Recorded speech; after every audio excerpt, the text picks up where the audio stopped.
for members if you could recover. And once again, I want to thank you for all showing up here. Before we start, I would like to introduce a couple of the people that have made this event possible and did a lot of work. And that is Teresa Pool. She's our membership coordinator from the Post. She was pretty much the lead person on this. She's responsible for most of what you're seeing here. And on behalf of myself and our board of directors, my heartfelt thanks to you for doing this. And Commander Al Smart of the VFW is behind her. He was also instrumental in setting this up as well. This historical section in the front is part of the VFW here. We are guests in this organization. We don't have our own post. We have our meetings here. And I want to thank Commander Smart for all his hospitality and for all the hard work he did. And last, Corey Ahonen. I don't know if everybody knows Corey. He was probably responsible for getting you all here on a Saturday, the day before Father's Day. He's a new father, so he's probably a little jittery today. Yeah, he just became a dad, so he gets look at the smile on his face. Ask him to see a picture of his daughter. He's got like 10,000 on his phone. He's a proud dad. She's a beautiful little girl. And what I would like to do is, I know that we all are here for the same reason. If we get one person here, or if we get 1,000 people here, that's one person that we're going to serve today. You all probably feel the same way, right? And most of you have, some of you have spoken in front of our organization, so I've gotten to know Julie, and we've had Hydrea Fajero speak at our organization as well. We've had Mike Siegelin from Bridgewater State. If you don't know these individuals, please introduce yourself. That's what it's here for. Maybe somebody on this side of the room can help somebody on this side of the room, the back of the room. And like I said, we have donated money to some of these organizations, which we're proud to support. And we are always looking to donate more money, hint, hint. And all we ask is that if you can, we'd like you to come to speak to one of our meetings. Tell us what you do for the veterans. Tell you what you do for your community. Because this organization that I'm the commander of does more for this community and the veterans as well as the VFW. And not only do we give financial support, which I'm proud of, but more proud of is that we give support, we volunteer our time, we volunteer our hours. And you are all doing the same thing. So I applaud you and thank you for being here. Like I said, we are live on television, so I'm going to be moving around. We'd like you to introduce yourselves to everybody. Please feel free. We have breakfast back there. We have coffee, bagels provided by Panera Bread. And last, I want to thank ECAT. It's the Easton Community Access Television. They're the ones that have come out today and putting this live. You can always watch it later on during the week when you have nothing to watch. Instead of The Bachelor, watch our post-celebration on TV if you would. We greatly appreciate it. But if you have any questions, if you think if you want to talk to anybody from the Post, we're in the room right here, and we're here to help you as well. And we greatly, greatly, greatly appreciate the fact that you took time out of your day to come and visit us. So thanks, and carry on. Thank you.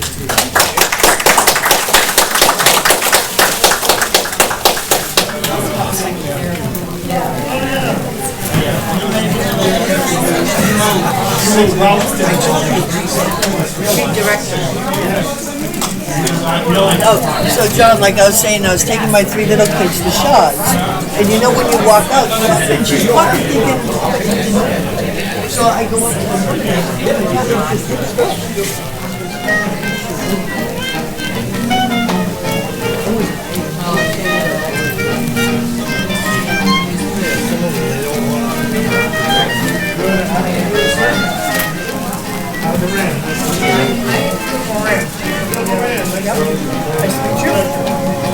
Do we know who donated the bag so I can thank them?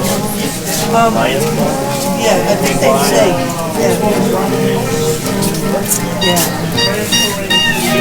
Yeah, like Wild Horses donated this one. I think what's changed and all kinds of Yes. Actually, I'd like to get your contact information because I do have. So one of our participants who started as a participant, Mary Ellen Founds, she's also a certified peer specialist, and so she's taken much more of a leadership role in the program, and she's spent the last 3 years working with our miniature horses. So now we're able to load them on the horse trailer, and we bring them to different events. We take them over to the VA so they can do some outreach and people can actually meet our horses. That must be pretty fun. It is a lot of fun. I was going to say. Yeah. I don't know if I could ride a pony, but it's been a long time since I've ridden a pony, but I'd like to try it at least. I remember you told us you were going to bring the pony to the meeting. Right. Maybe next time we can bring our miniatures now. There's a couple guys that could probably climb on it, no problem. But is there anything else you want to add about your program, or what you're looking for in the future, or what you're going to expand? Well, we hope that we eventually are able to expand where we can include families, spouses, children into the program. As of right now, you do not. Right now it's just for veterans. So we run the 10 weeks and the veteran participates. The last day of the program, we do invite families to come and see what they've learned over the 10 weeks. And we do get a lot of really great feedback from their families of how much this program has influenced them and changed their lives. As you know, if the veteran's suffering from PTSD, the whole family Exactly. suffers from PTSD. Yeah. So we do hope to be able to expand our programming to be able to include them in some of it as well. Excellent. Yeah. Excellent. Yeah, like I said, we're really excited to be part of your program, and once again, I want to reiterate the fact that we actually saw and heard your participants firsthand, which is nice. Yes. To know that the money we're sending your way is directly impacts an individual. Yeah, it was really nice. The stories were excellent. It is so important to them. It's so important to me and everyone who participates in our program, to our trainer, our social worker, and our horses too. Now, let me ask you this. You mentioned the training, you mentioned the social worker. Do they volunteer their time as well? Our social worker and our trainer, they do get paid. Okay. So they're paid for each session that they work for the days that they come. I completely volunteer my time, and we have 3 other volunteers that volunteer their time as well. Are you looking for volunteers in the future or no? Right now, we have a pretty good team Okay. to deliver the horsemanship program, but we are always interested in finding very experienced horse people to help out with our program, because we often need people to help us to handle horses or to go to events with our horses. So if anyone has a lot of horse experience, we can definitely work with people like that. Is that where most of your expenses go, to taking care of the horses? Absolutely, yes. Yeah, the majority of our expenses are related to our horse care. So now, if there's somebody out there that owns a feed store or a hay store, and they wanted to make a donation, is that something that you'd accept as well? Absolutely, yeah. So a huge expense for us is grain and hay. Okay. And bedding for our horses. So if someone owned a feed store, we absolutely would welcome gift cards. We get the majority of our supplies from Hanson Grain in Hanson. Give so Hanson Grain a shout yeah, out. and Yes. Hanson Grain is a wonderful place, and we would definitely welcome gift cards to Hanson Grain. Now, what about taking care of the horses? Do you have somebody that takes care of their shoes? We do, yeah. So You do the work. I do all of the barn work. really? Yes, and I really enjoy it. I actually love it, being out there in the barn, and gives me a chance to keep an eye on all the horses, make sure that everything is good with them. I know if they're eating their grain and what their attitudes are that day. So I like being out there and being able to keep tabs on them every day. Now, what about if the horse has a medical issue? Do you have a veterinarian that comes in and We takes care of do, it? yeah. So we work with Ocean State Equine, and veterinary expenses are probably our next biggest expense, especially when a horse has a health problem. Do you have insurance for the horses? We don't. No, there is no insurance No for insurance? the I horses. know you can Yeah, buy, pet insurance. I you didn't know if can, yeah, and there is horse insurance, but it is fairly expensive, and our horses are all pretty. They're sort of geriatric horses, so it would be really cost prohibitive to have horse insurance for them. How did you obtain the horses? Somebody donate them, or you buy them? Yeah, so 2 of our horses were donated to the program, and the other 3 are my personal horses. Really? They are? Yeah, so one of our horses I purchased back about 12 years ago, and then the 2 miniature horses were rescued, and then I got them from the people that rescued them. And they work with, the ponies work with the... They do, yeah, yep. Our miniature horses are just as important to the program as all of our big horses. Now, I see you have, Ernie, can you get the shot of the pictures back there? Now, can you explain the picture starting on the one on the left? Yeah, so the one on the left is a picture of Mary Ellen Founds. So she started as a participant about 3 years ago. She's a certified peer specialist. So she is part of the vet-to-vet program at the Brockton VA. And so she came to us and started to work with our horses, and she's really taken more of a leadership role within the program. So now she comes back and she helps other veterans, and she is more of a volunteer than a participant at this point. But she still continues to learn about the horses just like I do and our trainer does. And this horse, this particular horse, was one of our volunteers' horses. And so she was doing a little bit of work with him. The horse knew how to walk up those steps, and Mary Ellen was learning how to ask him to do that. And the amazing thing is, she just did a performance at our benefit dinner last weekend with one of our miniatures, and she trained the miniature to walk up the steps of the mounting block exactly like this horse did. So she was able to take what she learned here, and then she actually trained our miniature horse to do that. And then the other picture is Lou, and Lou came to our program. He was one of our first participants. He came to our program probably about 4 years ago, and he comes up from Rhode Island, and his therapist tried for a solid year to get him to come to us, and he finally agreed to come, and now he absolutely loves it. He said he will come as long as we run the program. He's in our video, so if you go to our website and watch our video, you can see Lou talking about the program. He has formed an incredible bond with the horse in the picture, Kipper, and he's just done such amazing work with him. That's another great photo. How easy is what if you're afraid of a horse? How do you somebody get over the fear of big animals? Yeah. So that's actually not necessarily a bad thing, because horses can read, what we're feeling on the inside, and as long as you're congruent, so if you're just admitting that you're afraid, the horses are okay with that. What they're not okay with is if you're afraid on the inside and you're trying to be brave on the outside. So they can read that. That's very confusing to a horse. So it actually, if you do have a little bit of fear of horses, it's sort of a good opportunity to be able to recognize that and, sort of recognize your emotions and deal with them. So, we take it very slow. All of our activities build on each other.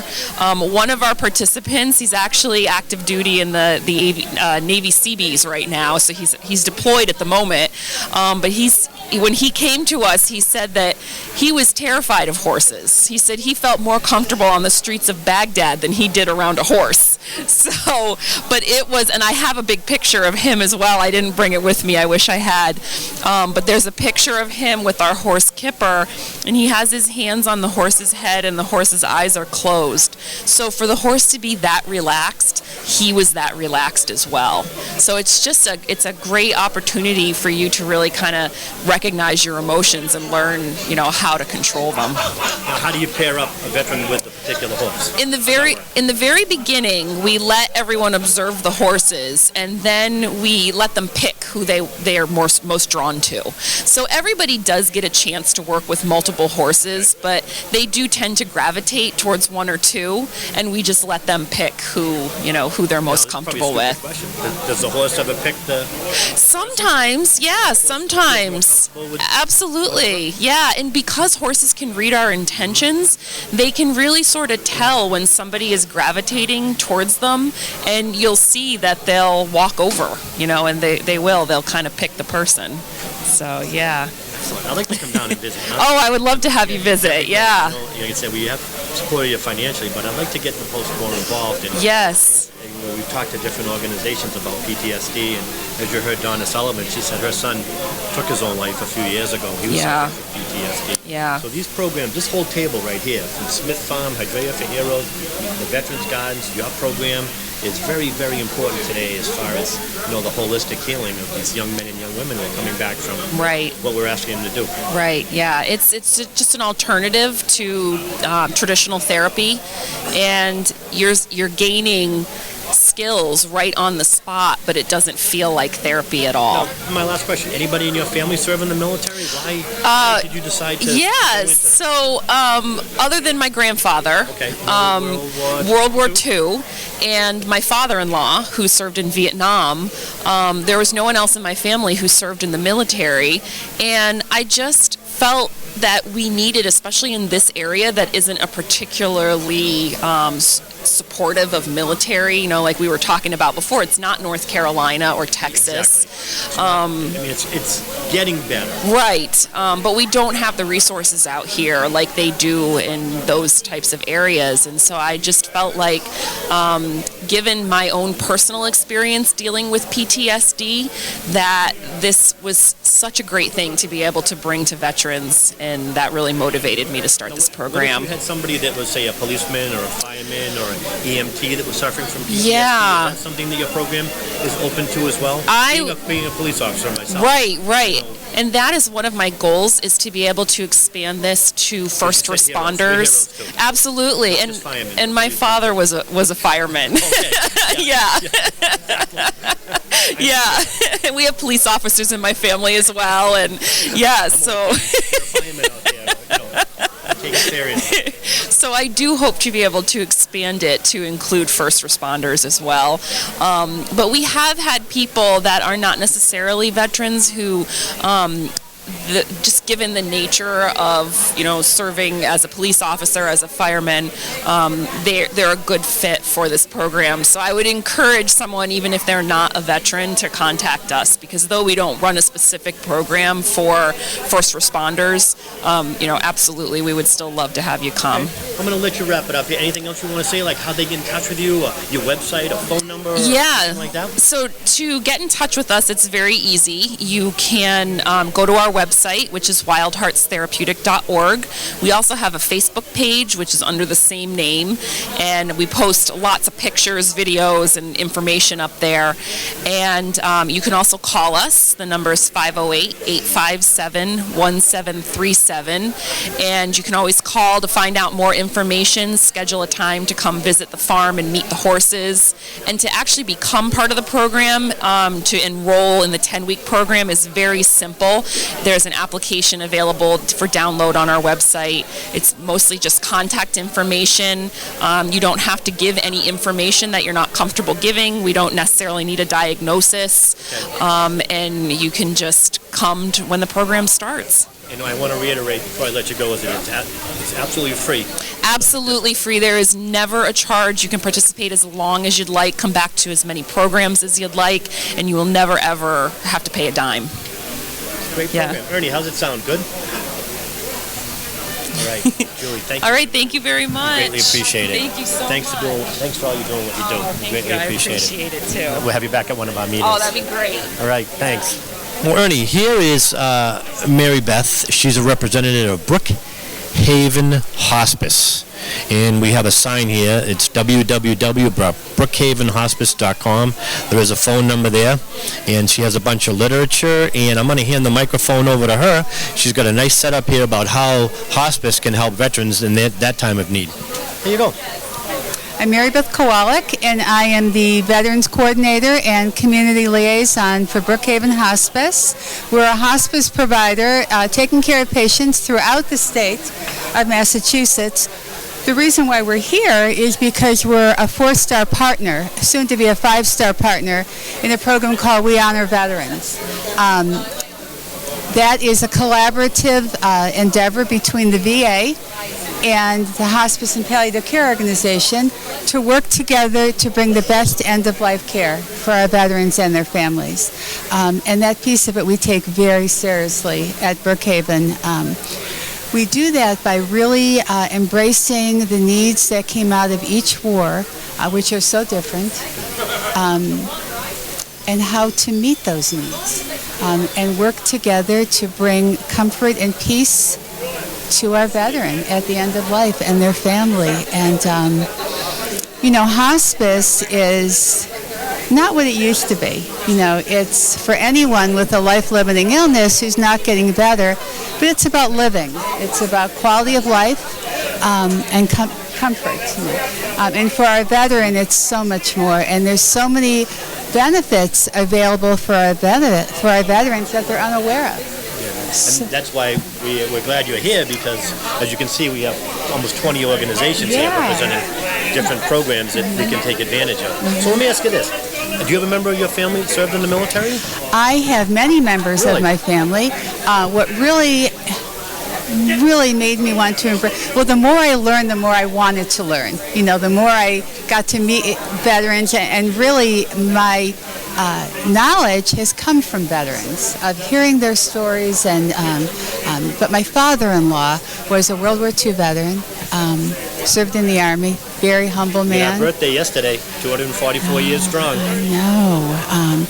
He was a Bronze Star and recipient and Purple Heart, and never talked about it. One of the most humble men I've ever met. You find that a lot of the World War II veterans. Very much so. Very, very much so. And he really, I learned so much from him, and I wish he were here to see, what we're doing now. And now, can I ask you, did he get involved in some sort of hospice? How did you get involved with hospice? Do you have a background in social work or nursing? Or? Got involved. I've been doing this for 14 years. Okay. And I don't think I could ever do anything else. Before we start, where are you located, by the way? We are throughout the state of Massachusetts. Our corporate office is in Westboro, but we have satellite offices throughout. Hospice is a team of caregivers, so we come to where our patients are. Whether they're home or in a nursing home or assisted living, we bring our care to them. And whether they're homeless or wherever they are, we don't turn anyone down. And do you find your services are increasing as far as the veteran community goes? Because a lot of veterans, a lot of the World War II veterans are dying at thousands a day. Boy, I'll tell you, there won't be any left. My dad served in Korea, and he's in his middle to late 80s now. Yep. Mm-hmm. So he's still alive, thank God. Yeah, we still have our Korean War veterans. We do. We have them. We are losing. I've seen younger people getting involved with hospice as well. My family is personally involved in hospice, and I've known a number of my friends whose family members have been involved. Some of the most amazing people we've ever met have been the hospice workers. It's the a very kind-hearted, dedicated individuals I've ever met in my entire life. It's a very special calling. And you should be commended. Thank you. It's beautiful work and needed. You would think it would be sad. Well, it is. It's so hard to lose a loved one, but we make such a big thing when we come into the world, and we need to do the same thing when we're leaving. Now, what kind of services do you offer a veteran? Well, anything special or particular? Or? We are very. We work with all the veteran agents. I work with Corey in Easton. He's a great guy. He's a great guy. He's done a great job for He's the a town great. of Easton. So we utilize his services because we want to help the family know what their benefits are, spousal benefits. Most often they're unaware that there's something available for them. And oftentimes we're finding they haven't even signed up for their benefits. So we want to get that process going. And helping them understand what's going on with them, and their families. And it's not just about the veteran, it's about the spouse and the family, because they went through that at the same time. So we embrace the whole family. So you have somebody in particular in your office that if somebody came in and said, my family member needs help, and you would have someone that would be able to guide them through the process? We could. Even to pick, say, a funeral director or a funeral Absolutely. home? We help through the whole process of taking care. It's a new journey for everyone. So we walk them through that journey. We help with the funeral arrangements. We work with the VA if that patient has come from the VA. We help with that military funeral if needed.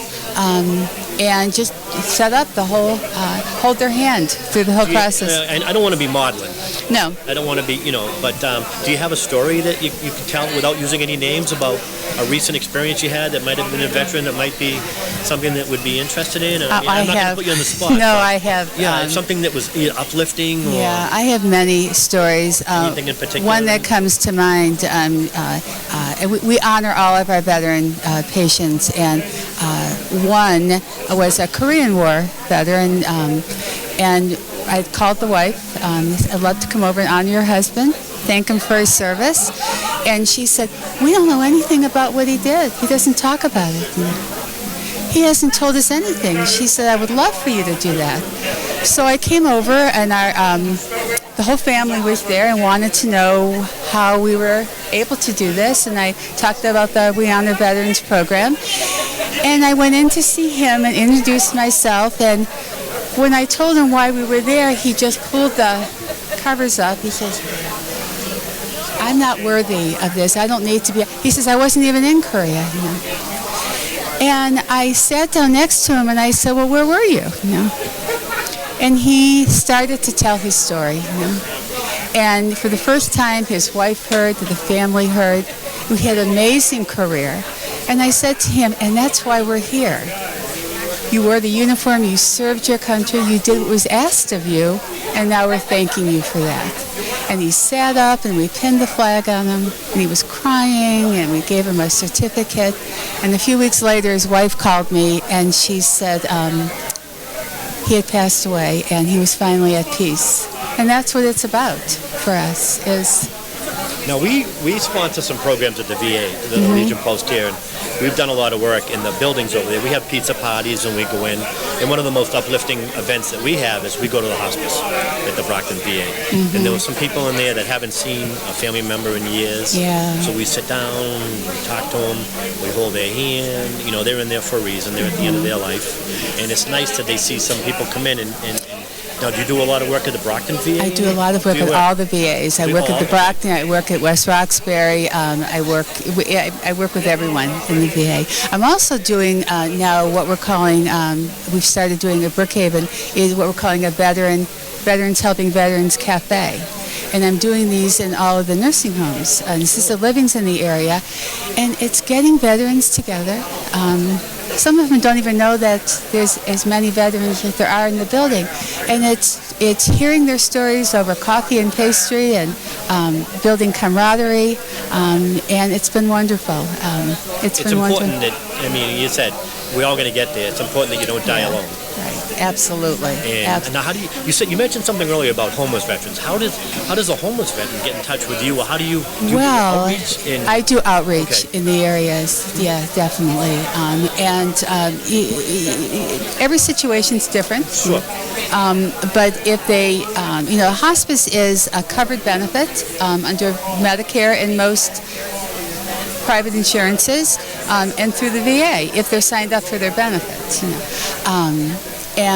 So if they're not signed up through the VA, then you can help them navigate those waters? Yeah. Okay. Yeah, absolutely. And so it does cost. Your fee does. There are certain fees associated with hospice. There's no hospice. No hospice costs nothing. It's a covered benefit. So through hospice care, you have a whole team of caregivers because we want to keep our patients comfortable, but pain isn't always physical. It can be emotional and spiritual as well. So we have a team of caregivers, a case manager, an RN, a social worker for emotional support, a chaplain for spiritual support. We have a hospice aide for physical needs, a volunteer we work with, and all of that care is covered. It doesn't cost anything, And for our veterans, there's so much more that we can do, and they've earned that, Well, so now, can you explain some of the things you have on your table here? I can. Little table here. You've got a great little setup here. Thank you. I see some plaques. I see some commendations. Can you Yeah. explain a little bit about the one on the right This is something we're very passionate about. This is we're a commemorative partner in the 50th anniversary of the Vietnam. Ernie, can you get that in there? Yeah. Okay.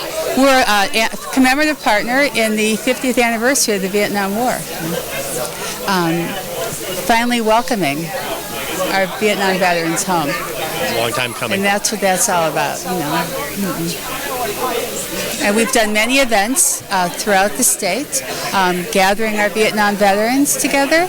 And I have a special commemorative pin for Vietnam veterans, and we do a welcome home celebration. Now you must be seeing a lot of World War II veterans now. Yeah. we're seeing less and less of them obviously, actually. yes, but, Yeah. The greatest generation, Do you have any young veterans? Once again, I don't mean to be morbid, but Yeah, we are no, talking about our senior citizens, but yeah, you but must there help are. younger families. We do, and they're starting to come to us. Right now, it's the Vietnam veteran coming to us, and We have a lot of Vietnam veterans. yeah, and they're young. young guys, and they're sick. They're sick. You're right. A lot of them came back to the war that keeps on A giving. lot that keeps on giving. Yeah, so we're prepared to meet those, and they have very special needs, and we want to embrace all of those needs. Now, I don't know how many people are watching us on TV now, but do you want to explain a little bit about how they would get in touch with you, or how, if you want to, talk about your website or a phone number? We are Brookhaven Hospice. Brookhavenhospice.com. You can also reach out to Corey Ahonen at the Easton Veteran Agent. He has my information there as well. But our website is brookhavenhospice.com. All the information is on there about Brookhaven, our phone number, our veterans program is all listed on there. You've got some great photographs behind you. Oh, yeah. These are some of the honorings we've done. Ernie, I don't think you can get these, but she's got a great photo. Yeah. She's got a great photo montage of some of the veterans that they've served. You can see it's. It keeps getting better, and one of these events actually was a fundraiser we had done with Honor Flight. We've had a couple. We've had probably 5 or 6 guys from the folks that have gone on the honor flight. That's wonderful. Yeah. One of them just passed away recently, and a couple of them are still alive. Yeah, I haven't had the opportunity to go. Yeah. But we've sponsored some members here. And it's amazing. It really is amazing. I would love to go. Here's a picture of 2 women. Female veteran. And somebody you helped. She is. She is someone we helped, and this is one of our volunteers pinning the flag on her at a veteran ceremony we were doing. Ernie, can you get that picture right here? That's a great photograph. Now, let me ask you, see a lot of women veterans? We're starting to. You're starting to, okay. And we have many now that it's amazing how many were. There several women in World War II. We have. Wow. Yeah, nurses. Well, obviously, nurses. Yes. Yeah, and some were military, and a lot of Vietnam veterans, female veterans, and of course now the younger there's a lot of women in it. There's some great pictures here. Really. Quilts of Valor. Quilts of Valor. I've never heard of that program. That is a very special program. It's a group of quilters that put together a commemorative quilt and present it with the branch of service. They're red, white, and blue. They have the person's name on it, and we work with them and present that beautiful commemorative quilt. It's amazing. Yeah, here's another one. Right there? Yeah. Mm-hmm. This is very special to present that quilt. I'm starting to tear up here. I'm one of those. I am too. Believe me, sometimes I can't get the words out when I'm. When little Forrest gets on the bus at the end of the movie, I cry. Trust me. Those are great pictures. Yeah. It really. Now, this is a very special patient. He was a World War II veteran. His brother-in-law was a Vietnam veteran, and he almost didn't come to this because he felt that he didn't have it in him to be part of this, and he ended up digging his old red, white, and blue shirt out and coming, and then was I honored him at that as well for his service, and he became a volunteer for us, a hospice volunteer. It's another one of those great stories. Yeah, yeah.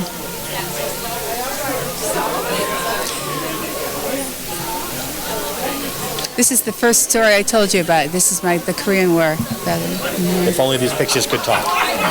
I know. Look at the Marine. He's got his cover on with his quilt. The quilts are all different? They're all different. And they're handmade, and there's a special person behind each one. That quiltsofvalor.com can tell you the story.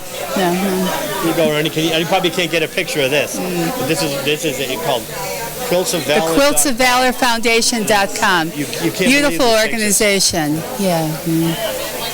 I'm so glad you brought these. This is see a lot of family members in these pictures. This is an honor flight. One of our patients. That's he was down in the World War II Museum Yep. down in Washington, D.C.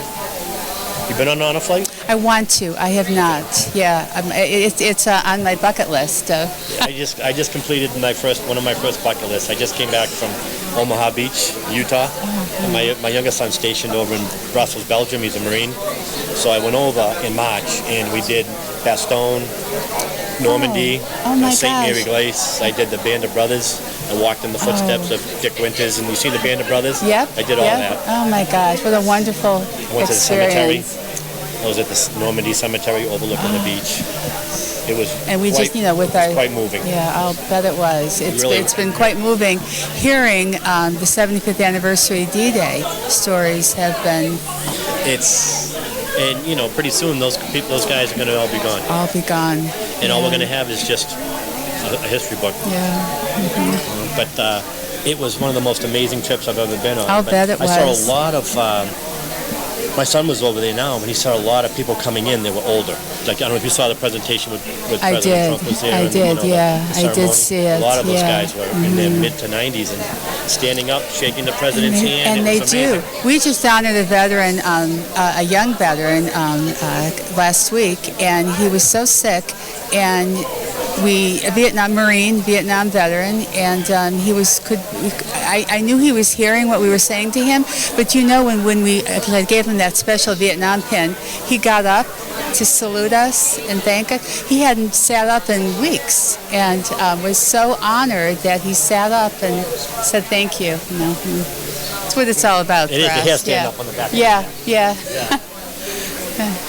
But you've got some nice literature here. You've got some nice solutions to things that people might need eventually at the end of their life. And I want to thank you very much for coming here today. Oh, you're welcome. It's an honor to be here. It's an honor to have you here. And Thank is there anything else you want to wrap up or say anything else? Just reach out. Everyone knows someone that needs help. We don't like to hear about hospice, but it's a beautiful way of thanking, and it's a gift to give someone at the end of life. So thanks again for coming. I have to shake with my left hand. Sorry. Give you a hug. Oh, yeah. God bless you. And continuing on with our 100th birthday celebration here at the VFW in the town of Easton. As stated, my name is Jim McAvoy. I'm the commander of the post, and today I have to my left is Corey Ahonen. Corey's the town's veteran service officer. And before I let him speak, I want to say that he's unequivocally doing a phenomenal job for the town and the veterans of the town. He's been very accessible to our organization, the VFW, and I've got many stories of the individuals that he's already helped. And so, without further ado, he's got the microphone, so we're going to let him roll on from here. Great. Thank you, Jim. I appreciate the introduction, and I'm glad to be here today with my fellow veterans and other service providers from the community.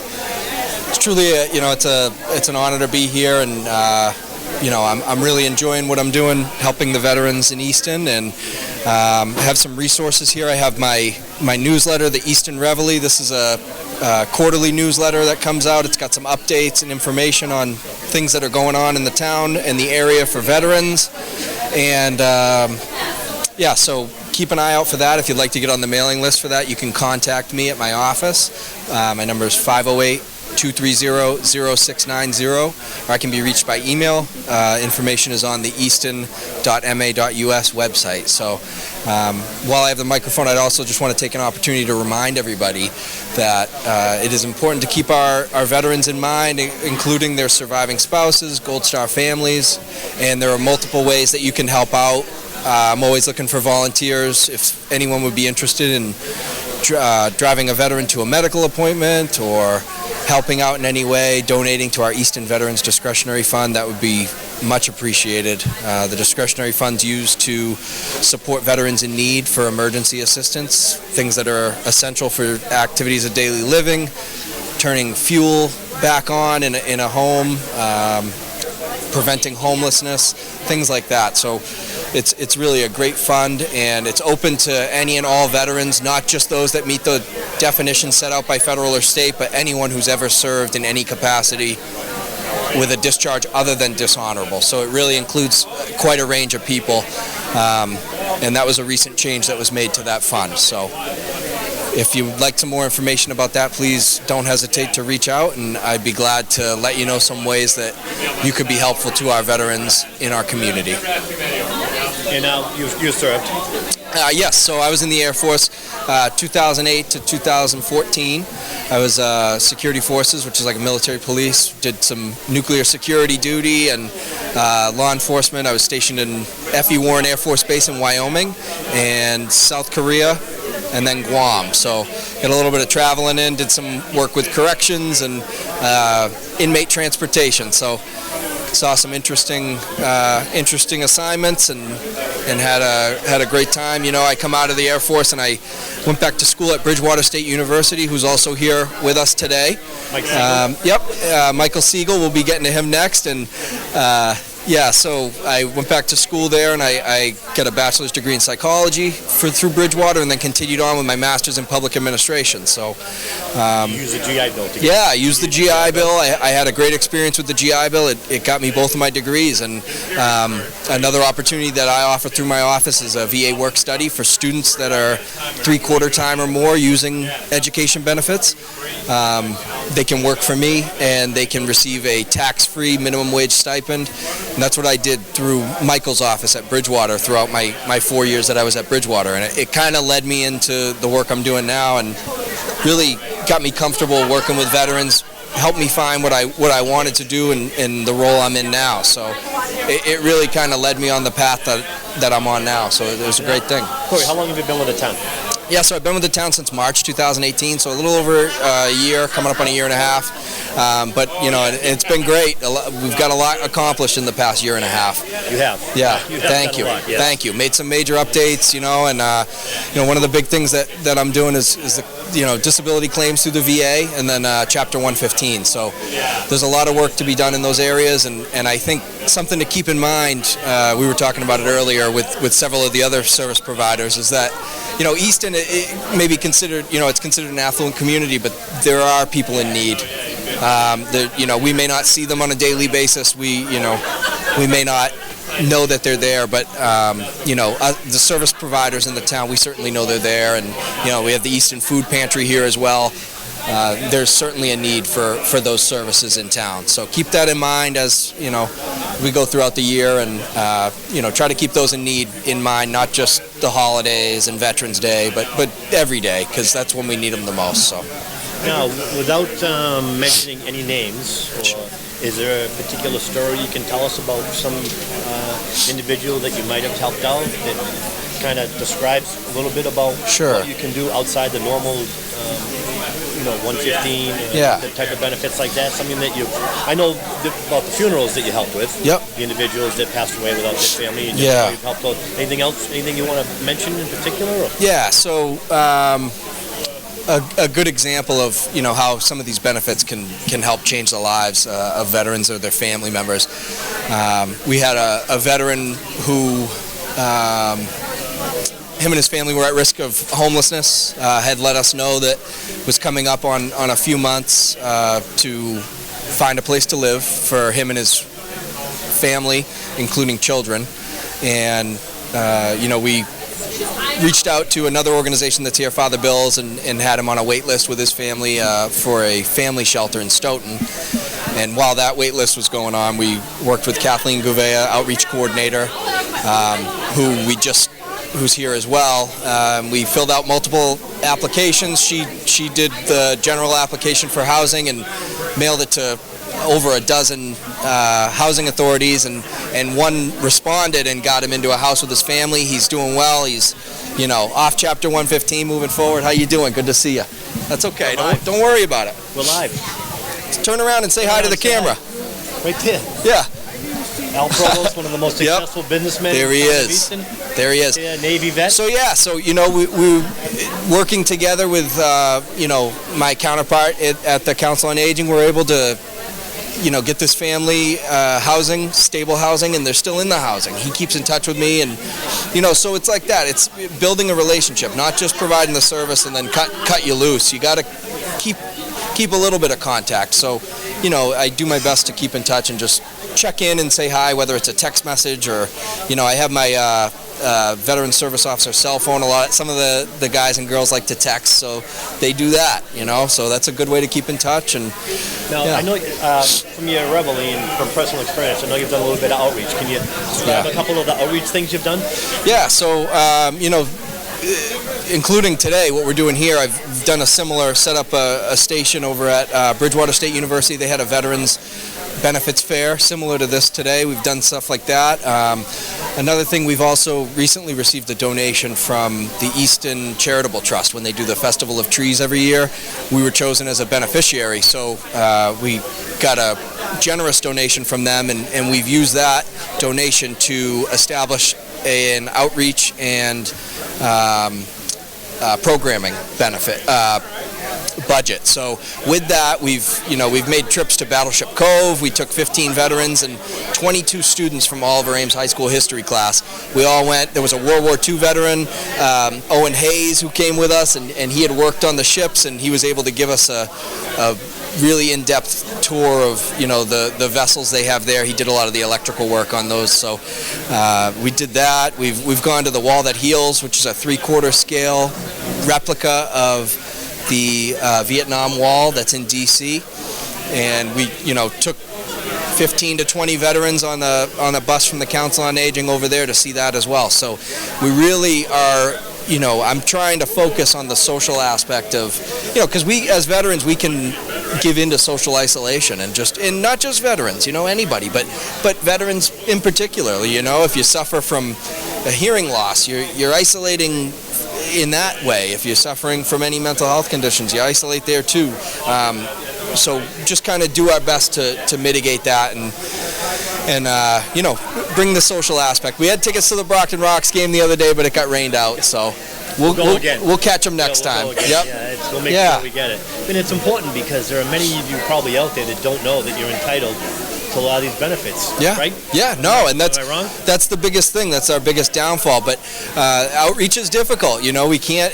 I have the newsletters. I have pens. I got a gentleman just grab one of the pens. I hope they make their way around. That's what I'm hoping for. And every time I get out, I do. Moreau Hall Elementary School invited me to come to their Veterans Day program, and I did a quick rundown of benefits. I'm invited to do speaking engagements at residents at Five Corners. We did a info session at the library. So we're getting out there, getting the word out, and I just remind everybody the most important thing is like this: to tell your neighbor, tell your friend, your family member about the benefits that are available to them, because word of mouth is probably the best way to get across to your veterans. Absolutely. Yeah. Absolutely. And I know that we have the Purple Heart Day. Yes, Purple Heart Day. Yep. That's going to be Wednesday, August 7th. That's going to be at 9 a.m. at the town hall. I'm going to be putting out information about that as it comes closer, but that's at 9 a.m. Wednesday, August 7th. And we'll have a ceremony where we honor our town's Purple Heart recipients. We have we have two new Purple Heart signs in the town. DPW helped us get those. We have one at Five Corners and one right by Hilliard's, the corner there. So that's another good symbol of our respect for our veterans and Purple Heart recipients. So we're going to have a couple Purple Heart recipients and a family member of a Purple Heart recipient who are going to be recognized at this year's ceremony. So it'll be a little different, It's great. Yeah. We also have Corey and I are planning, along with Commander Al Smarter, the VFW, and Connor Reed, the town administrator, to put a POW MIA chair in the town hall during the month of September, which is National POW MIA Day. I'm working with the students and the faculty at Southeastern Regional High School, so hopefully that'll be another thing to promote as that's well. great. That'll be a great thing. In the town of Easton, we've had a few POW MIAs. Yep, and it's important to remember. Vietnam and Korea. Yep. So we're going to do that as well. So Corey's involved in that as well. Yeah. So, and it's great, and I'm happy to be in a community that lets us, work together and do things like that. It's very important. We were just talking about the significance of having that in town hall and not here. We don't need it here. We need it in the areas where we need to. Yeah. Is there anything else coming up that I forgot? Coming up. coming up that I forgot about? No? No, I think we covered it. Purple Heart Day is the next big thing on my list. Yeah, so, and I want to remind everybody real quick, I'm in my office Monday through Friday, 15 Barrows Street, the Easton Council on Aging, Frothingham Hall. So the second office on the right, I'm always there 8 to 4, you know, but it's best to make an appointment if we're going to be getting involved in some stuff. And what you have to reiterate, everything everything that's spoken in those walls is... Yep. Oh yeah, it's all confidential. You know, if anyone would feel more comfortable, I'm glad to meet at home. I can do a home visit. We could meet at Dunkin' Donuts. We could meet, you know, I have the options. I can get over to the VA. You know, I have a van, so I have access to transportation for certain veterans appointments. I can't take everyone to everywhere because I am a sole person in my office. I also have Lisa O'Hearn, who she's working for Veteran Services part-time basis. She helps me do medical reimbursements, things like that. But I do my best to, you know, I mean, I always get back to everybody, but I do my best to give everybody that individual attention. So an appointment usually is best. But yeah, so please reach out, stop in, come by.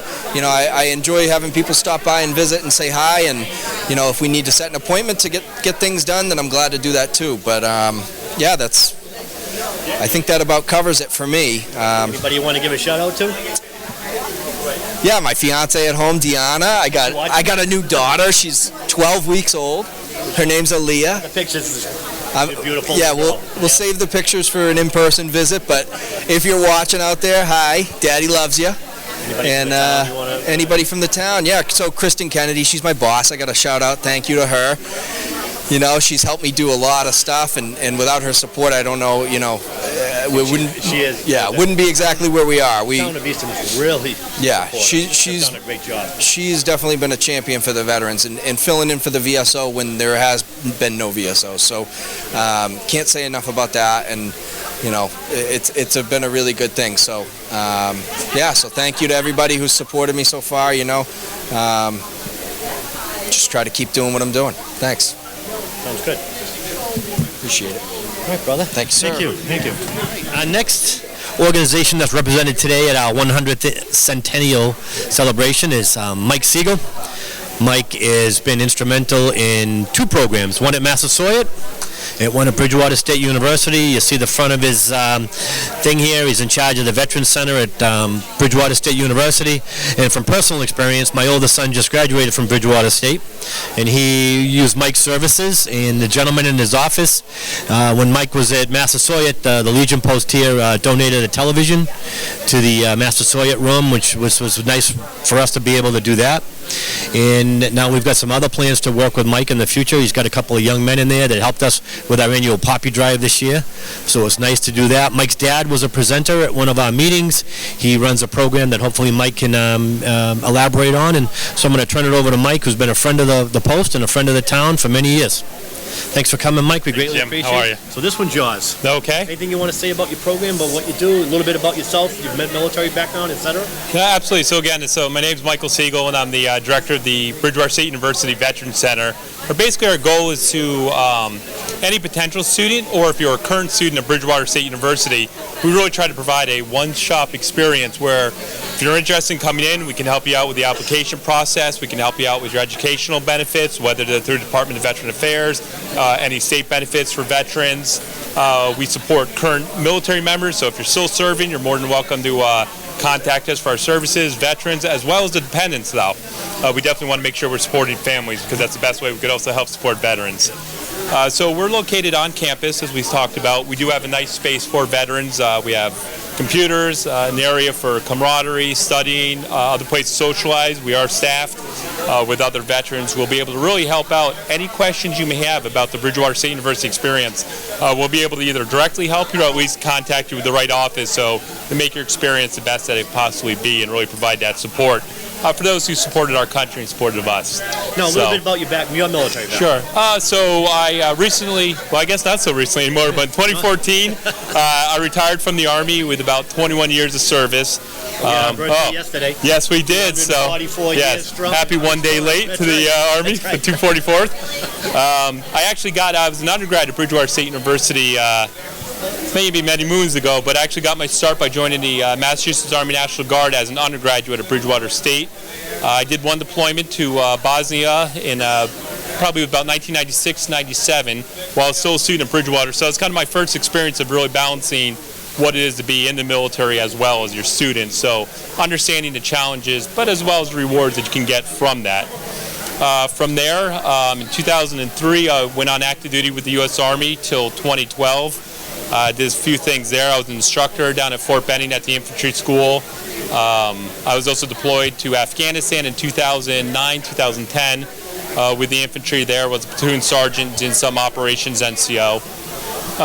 Coming off active duty in 2012 was actually when I got finished my master's degree, got my start at Massachusetts Community College, where I transitioned back to the Army National Guard. And that's when we did our first connection. I really started bringing my experience of both the college student and the military back into higher education, where I'm still there today, now at Bridgewater State University, still trying to provide that support and doing the best we can. You took advantage of the GI Bill. I did, absolutely, yes. One of the American Legion's foremost programs. The American Legion pretty much was instrumental in starting the absolutely. GI Bill. I've taken advantage of the GI Bill. You have a lot of young men and young women at Bridgewater State. How many people do you have in the program that you're dealing with right now, Mike? So probably using, when we say veterans, whether they're actively serving or veterans, we probably have about 350 or so students who are military connected, using whether it's some form of the GI Bill, maybe they're members of the Massachusetts National Guard using those benefits, or the state of Massachusetts also offers a veterans tuition waiver as well. So, but quite a few using the GI Bill benefits, including the new post 9/11 GI Bill, which got started in 2009. So, yeah, we do quite a few, and that's one of the services we do offer is how do benefits work? How do I apply for the benefits? How do they work at the college? Walking them through that whole process so they understand how it all comes together. You find a lot of your students younger or older veterans? You deal with a lot of older veterans? So overall, we do. Actually, we just, I think it was last semester, we actually had a veteran who was in the U.S. Navy who served during the Cuban Missile Crisis on a ship and was sent down there. So we do. We have veterans from, I just came out of high school, joined the military, and I'm coming to Bridgewater. But we do find about the average age of our military-connected student is about 27 years old. So that'd be kind of the top of the arc. But yeah, we have older veterans, younger veterans, and all the way through. So absolutely, we are here to support everybody. And it's never too late to start back at school as well. Now, you just got your PhD or your doctorate in education? Yeah, I did. I just did finish, with the help of the GI Bill, I just finished my doctorate with an emphasis on higher education leadership. So, congratulations. Yeah, thank you very much. So it was great. It's nice to be able to get that benefit. It was, absolutely. Right. So, and also, all the leadership and all the discipline, everything through the military to kind of really make sure, see your way through those hard times, or just getting it accomplished with the support of the military. I was in your office a couple of weeks ago. They were actually helping us out, as I stated, with our coffee drive. And you have a couple of young men working in there. Do you have a lot of? Are they students or are they volunteers or? Right. I know they're veterans and Marines, right? So we have our office is currently staffed by myself. We have another woman. Her name is Carrie, who helps us out with all of our certifying our military benefits as our office manager. We do have 3 students who work there, all veterans. Sean, who's an Air Force veteran, David, who you were referring to, is a Marine Corps veteran. We have another student, Joel, who's currently serving in the Army National Guard. So we do have it's a nice, so other students can connect with those students, not just on their military experience, but also as it is their current students, just helping out with tips and tricks and the Bridgewater experience, getting that camaraderie. Is it difficult to navigate the education system as far as accessing benefits, et cetera, et cetera? Yeah, it's definitely individualized, but as far as the difficulty, but like any sort of organization, it does have its unique challenges, which it can be, because you're not only trying to navigate Bridgewater State University, the academics, the student life, but now you're bringing in the military, your military credits that you've earned through service. How do I apply for benefits? Which benefits are eligible for, and how that all connects together. So it could be a couple of different moving pieces, but that's what we're here for, to connect all those moving pieces, explain it, and make sure that there's kind of a seamless transition into higher education. Absolutely. And I'm sure the kids are very receptive. The young men and young women are very receptive. Oh yeah, and that's just like everything. Those who take advantage of our services, everything like that, and that's what we try. Do outreach here is if you take advantage of our services, that's what we are here to support. And yeah, we can really help them out, make a difference, and yes, I think it's a great thing to have. I know it's a lot of the colleges have it, right? It does vary, absolutely. You know, what veteran services are on the campus will vary from school to school. No. So I'm under the assumption that state schools have to have a No, so it's not quite. So it doesn't work like I believe you were just talking with Corey from the Veteran Service Office, where that's like a state mandated. It's always up to the school. In higher education, it's only mandated if the school does. So there's actually no, whether it's the state saying you have to have anything like that. It's the best practice, obviously. It's encouraged, it's recommended. But what that veterans support take shape is up to the school. So that's why we encourage you to come down and check out what we have at Bridgewater State University. Because if you're transferring from an institution that maybe doesn't quite have a comprehensive veteran services, or maybe none at all, you know, that experience was at that institution, not what we're providing at ours. So we always encourage people to come down, see what we're all about, see what we really offer, because we do try to offer a really comprehensive experience so that we're really providing the support, not Do you do a lot of outreach like these programs? Yeah, absolutely. So as much as we possibly can, we do outreach, whether it's through National Guard provided some opportunities. Yourself, we work with the VA doing some of their, down at Brockton VA, we work there. So absolutely, any opportunity we can to work with local community and provide that outreach and that camaraderie and other experiences, we definitely like to take advantage of it. Best we can. I know, like I said, I'm very familiar with your organization, and you guys do a great job. It's absolutely excellent. Now, how do you, does the college pay you? I know you're a professor there as well. So, college pay you, does the college provide some financial support for the office, or is that military? Yeah, so that's one of the things. So I'm employed by Bridgewater State University, so it is, you know, provided by the state, in this case, the university. So I don't work for the VA, I don't work for outside organizations, I work for Bridgewater State University, and it's their commitment to our veterans is why we have our center, and them saying it is important and we do want to have that support and show that for our military connected and veteran students, and providing the space and the salaries for myself and the other staff members. You have a nice office. Yeah, no, we're very fortunate, but it's the support of the institution that we have as well, too, that makes it, Bridgewater State University really makes it happen.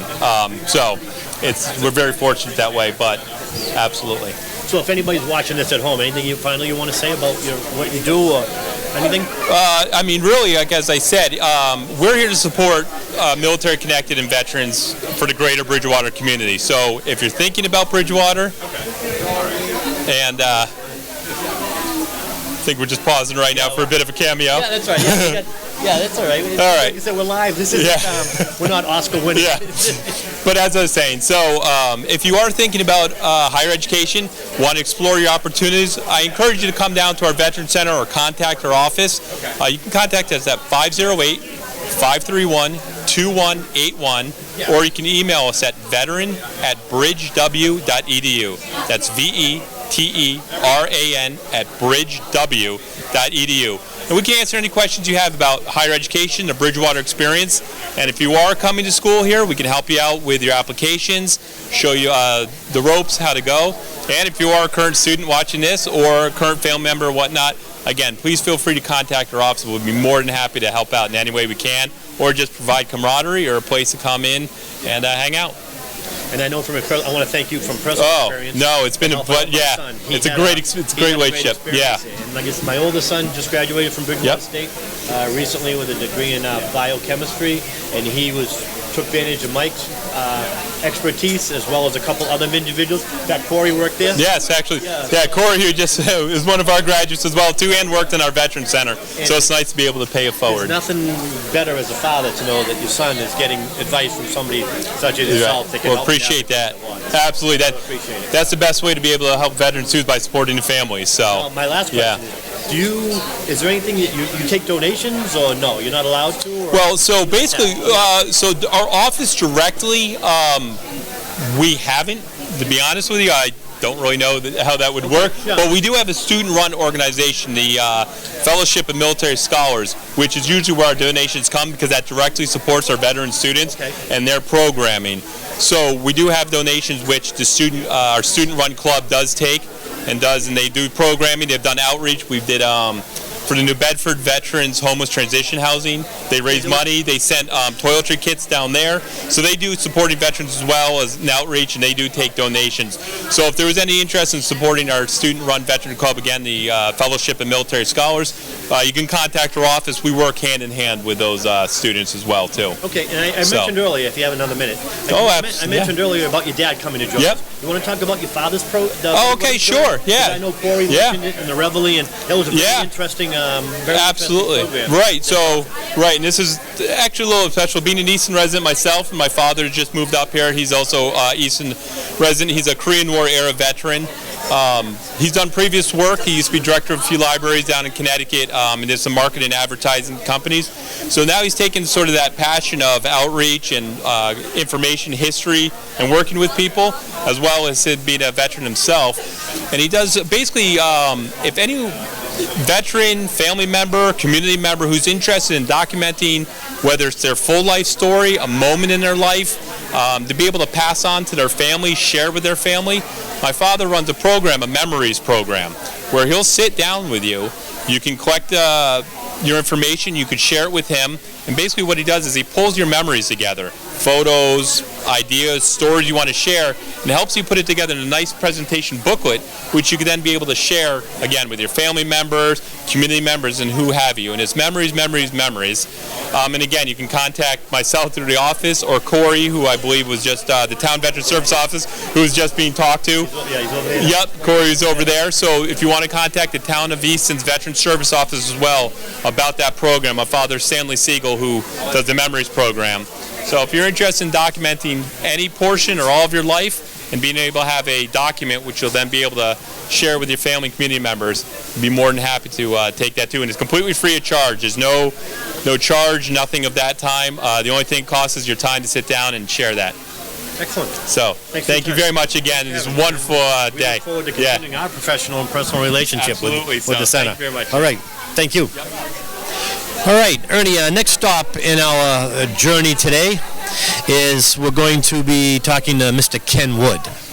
Ken is a long-time member of the community of Easton. He's also a veteran, and they have a nice little table here regarding the Easton Food Pantry. And as you can see the sign here, it says Easton Food Pantry Serving Veterans. Not only do they serve veterans, but they serve the entire community of Easton. So I'm going to hand the microphone over to Ken, and he's going to explain a little bit about his military service, about the food pantry and how it benefits the town, and what you can do to either volunteer or donate, and we'll go. All right, there you go. Again, all you can do is regular talk natural, and then we got Ernie right there.